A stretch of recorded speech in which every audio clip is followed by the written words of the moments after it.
मायके से पच दिल छू लेने वाली कहानी।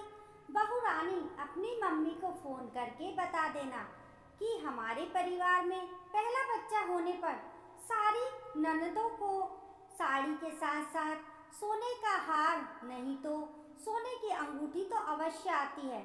वैसे तो तुम्हारे बड़े ताऊ जी की बड़ी बहू के घर से तो सबके लिए कंगन आए थे।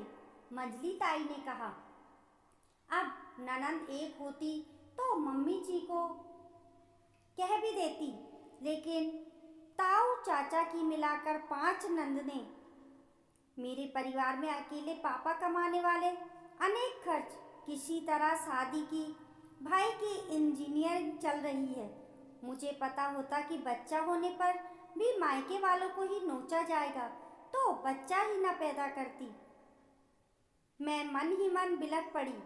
मैंने अपनी हीरे की अंगूठी सासू माँ को देकर कहा, मम्मी जी, जो गहने आपके पास है मेरे सबके बदले में अपने परिवार की लड़की औरतों के लिए जो आप देना चाहती हो ले आइए, पर प्लीज़ मेरे मम्मी पापा से पच के नाम पर गहने मांगने के लिए मत कहना। खबरदार बहू रानी, जो हमारे प्यार की सौगात अंगूठी देने की बात कही या गहने बेचने की, मैं बैठी हूँ ना। तुम्हें चिंता करने की ज़रूरत नहीं, खूब आराम करो। जच्चा बच्चा हंसते हुए दिखाई देना चाहिए हमें बस। कुआं पूजन के दिन भाई पच का सामान लेकर आया। पड़ोसी और रिश्तेदारों से पूरा घर भरा था। भाई नन्हे भांजे को देखकर निहाल हो गया था, लेकिन मुझे यही चिंता सता रही थी कि अब पूरा खानदान इकट्ठा होगा और यही पूछेगा कि मायके से पच में क्या आया। सासू माँ मुझे स्टोर रूम में ले गई और मुझे पीले रंग की बनारसी साड़ी पहनने के लिए देते हुए कहा, मम्मी जी लेकर आई हैं, खूब खिलेगी तुम पर।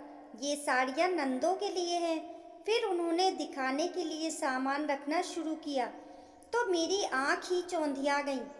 सारे खानदान के कपड़े, चांदी के बर्तन, खिलौने, सारी ही बेटियों के लिए अंगूठियाँ और मेरे लिए हीरे जड़ित प्यारी सी चेन।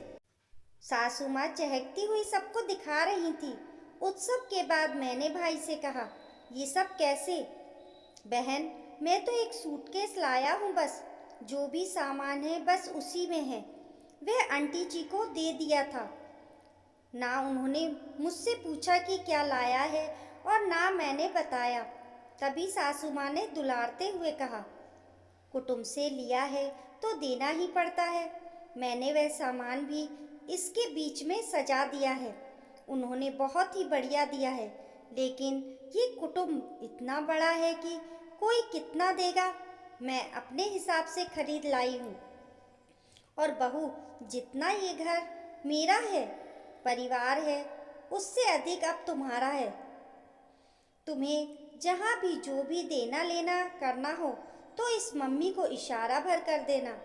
तुम्हारे भाई और तुम्हारी बुआ के लड़के के लिए भी 2 पीस सूट खरीद लाई हूँ। आखिर बहू, तुम्हारा सम्मान भी तो हमारा ही सम्मान है।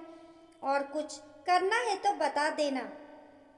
हाँ मम्मी जी, थोड़ा सा बदलाव चाहिए। ये हीरे जड़ित सोने की चेन मुन्ने की दादी माँ के गले में अच्छी लगेगी। मेरे लिए तो ऐसे खानदान की बहू बनना ही सबसे बड़ी खुशी है। कहते हुए प्यार और खुशी में आंखें जलजला आईं और मम्मी जी के गले लग गई। इस कहानी को लेकर आपकी क्या राय है, हमें कमेंट करके ज़रूर बताइए। कहानी पसंद आने पर लाइक और शेयर करें। ऐसी ही अच्छी अच्छी कहानियों के लिए चैनल को सब्सक्राइब करना ना भूलें। मिलते हैं फिर एक नई कहानी के साथ। तब तक के लिए नमस्कार।